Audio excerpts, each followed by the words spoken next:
The West Bloomfield School District Superintendent recently announced his retirement, but before he heads off into his next chapter of life, the community showed their appreciation with a celebration at the new middle school. Splash reporter Calvin Brown has the story.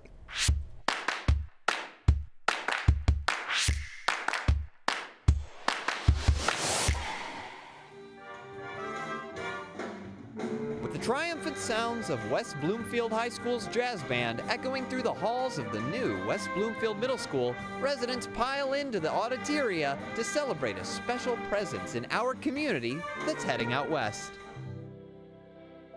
After 10 years of hard work and dedication to the West Bloomfield School District, Dr. Gerald Hill is retiring from his position as superintendent.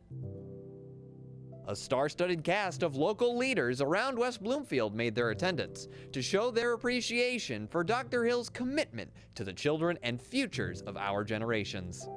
Held in what Dr. Hill considers one of the largest achievements in his legacy, the new middle school building was host to a truly magical and sentimental evening. With performances from the West Bloomfield High School Laker Express, as well as speeches from Stephen Toy, Kelly Denowitz, Scott Loney, and WBHS student Lexi LaFada. After the event concluded, I asked Dr. Gerald Hill about his and Cindy's connection to the school district and how much they'll miss our community. Cindy, my wife, and I were at everything. We went to all of the concerts, all of the performances at schools, the athletic performances, as many as we could, and we've really truly enjoyed that. And it was a partnership. My wife and I were at everything, and we enjoyed watching kids perform and watching parents watch their children perform, that type of thing. So that's one thing that I think people might take notice of, although I expect my successor will be equally involved. I'd just like to thank the whole community for a fantastic 10 years. My wife and I have truly enjoyed living in West Bloomfield and being engaged in all the communities associated with the school district, Eagle Harbor, Village Orchard Lake. We've just really enjoyed the students, the families, and all the staff in our school district. Been great.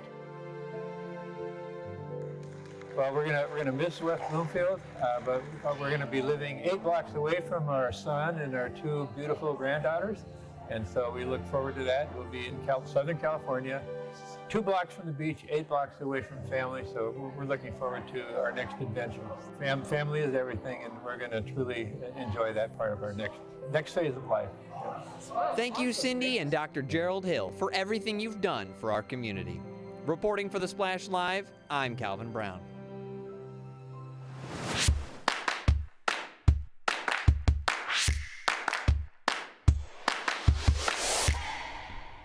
Such a great party last night. So sorry we missed it, but congratulations to Dr. Hill and his wife. And by the way, we want to maybe visit with him in the middle of wintertime, see if he misses those snowstorms. With that, as we move on, area businesses continue to adapt and to survive and hopefully thrive. But their success, by the way, relies on us, the community, to continue to support local. We want to bring in our good friend Suzanne Levine, Executive Director for the Greater West Bloomfield Chamber of Commerce. Good morning, Miss Suzanne. How are you? Great. How are you? It's beautiful out, a beautiful Michigan morning, so I'm excited to be here. I know you wake up and the sun's shining. It's like, woohoo, there's no snow on the ground. Let's go, enjoy the day, right? It motivates us. But what I love about Fridays is I feel like that's the time that we go out and maybe visit our local restaurants. Happy hour on the patio in Michigan, there's nothing better. Absolutely. And we have a few restaurants like Crispelli's, for example. I know Prime 29 has that sort of thing. So we're really excited to start getting out. And I noticed that that's what people are doing. They're out and about, hopefully, visiting a lot of our community's fabulous stores and restaurants.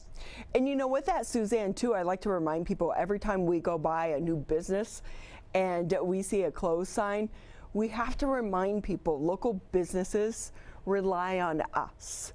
And I know that you've been such an advocate throughout COVID, because I think for so many people in their minds it's been put behind them.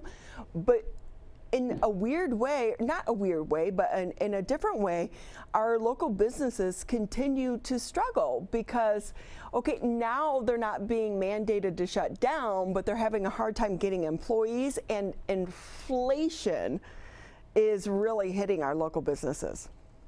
Plus the gas prices, I think, where we might attract people from Livonia or Plymouth or Northville, I think people are staying a little bit closer to home.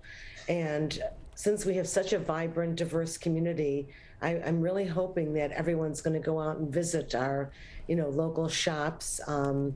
Bush's, for example, is going to be our supporter of our SOS.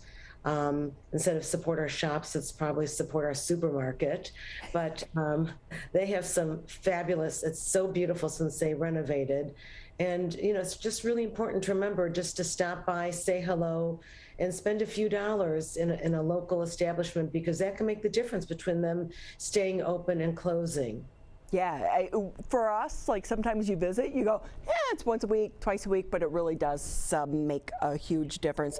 I'm so sorry because I know we don't have a lot of time, but some businesses are opening here, which is a good thing.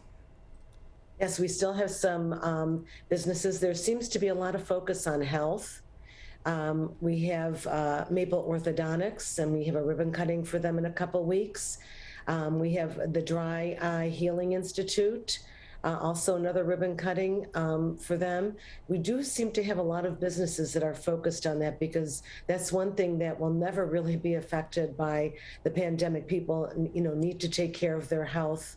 And it's not just obviously because of COVID. They need to not ignore other health issues. And I know that even Henry Ford Health opened up an urgent care locally on the boardwalk. So these are just important issues that just are never going to go away. And people need to make sure that the rest of their health, emotionally as well as physically and financially, stays stable and strong. And can I congratulate you, because I know so much work went into the health and wellness event that took place at the Township Hall yesterday. Thank you so much for all your work on that. Oh, it was fabulous. No one really knew what to expect. Because of COVID, you don't really know, do people want to get out? But we had fabulous businesses and organizations that offered a wealth of information and great swag, I might say. As well as we had a large attendance of people ranging from seniors to people that work in the township. So all in all, it was a great success. And, people can contact the chamber at westbloomfieldchamber.com, wbloomfieldchamber@gmail.com, or me to find out if they, missed some of these great vendors there, and I can connect them. It was really, it was a great event, nonstop action, and I'm really thankful to West Bloomfield Township, Steve Kaplan, Chris Darcy, Simon Parker, and everyone else there that helped support us. Beaumont and Direct Hearing for being our major sponsors. Well, and we're grateful to you as well, because it was a great event. Thank you so much, Miss Suzanne. Thank you so much, and have a wonderful, fabulous, perhaps garage sailing weekend.